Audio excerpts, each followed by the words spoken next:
When I was on my 20th birthday, I joined the Navy, the WAVES. It's Women's Auxiliary Volunteer Emergency Service, is what the WAVES stand for. And went to training at Hunter College, New York.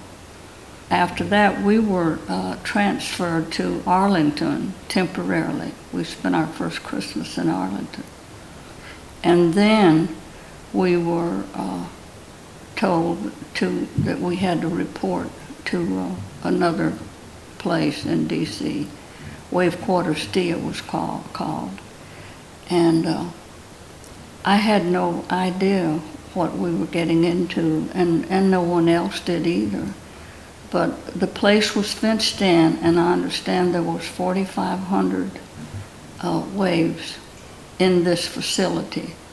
They all did not have top secret clearance. But anyway, I was picked for top secret clearance. And the officer that came in to orientate us about our duties and responsibility, I thought he was a chaplain, but he was an officer, and he informed us, the importance of our duties, and said, don't think because you're female you'll get extra consideration, because if you break these rules, you'll be shot at sunrise. And I took them literally.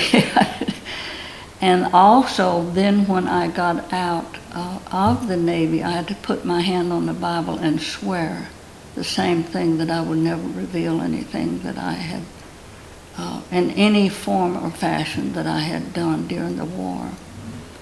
And I did not, but in 1994, they came on television and revealed that and showed the picture of the machine that I operated.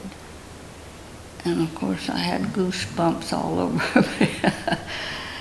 I could remember this in my mind, but can you imagine all those years and never be able to reveal to talk to anybody about it, not even my husband? But anyway, it was exciting.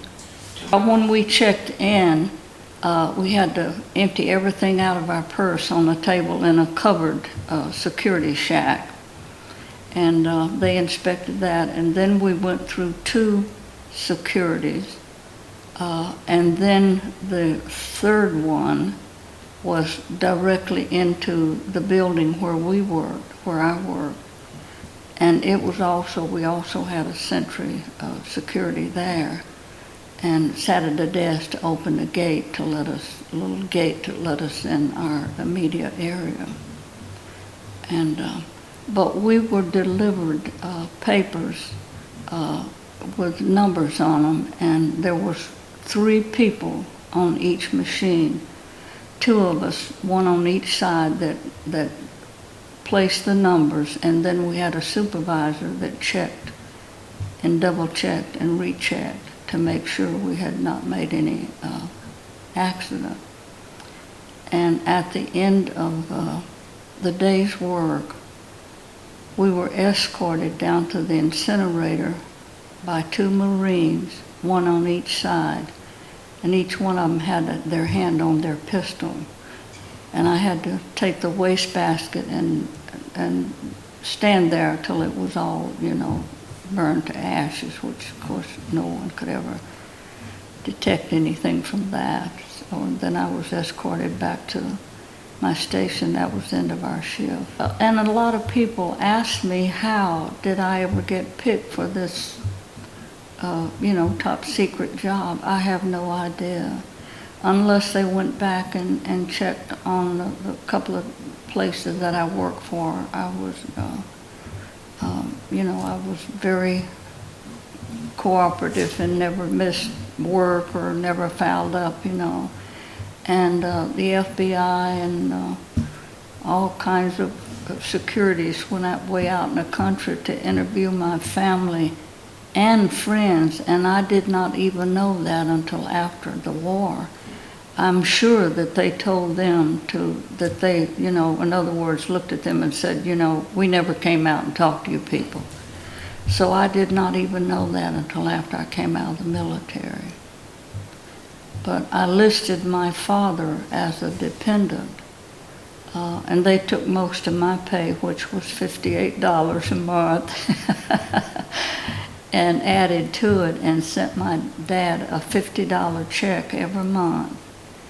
And that paid for the place that he wanted. It was 100 acres with a 4-room brand new house. Had never been wired for electricity. He didn't want electricity.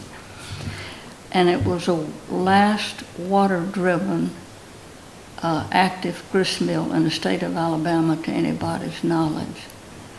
But that was what he paid for 100 acres with a house, and the grist mill was $1,200. So I was released under what they called the point system, because they wanted us to get back and help support our families. Had I stayed in 2 months more, I would have made Chief Petty Officer, and I would have stayed in the Navy because I loved what I was doing. And I know so often, I believe in the television review when they, in 1994, when they reviewed the responsibilities of these jobs, that said the worst thing that the women experienced was changing shifts. See, we had to change shifts every 2 weeks. But that did not bother me. I had no problem with that. I didn't have any problem with any of it. I had traveled for a year or so and up and down the East Coast, and I decided I was going to do something constructive.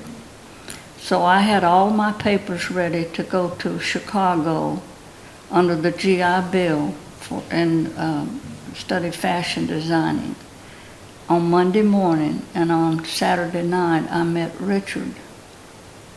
And so I never got to fashion designing school. And my friend that I was rooming mate with up there in D.C., she was going out with some Navy officer and wanted me to go out with Richard. And I did not want to. I said, I'm not interested in any dates or anything, so anyway.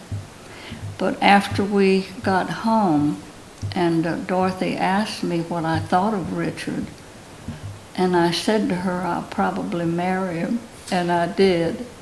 I was born in Gordo, Alabama, Pickens County, and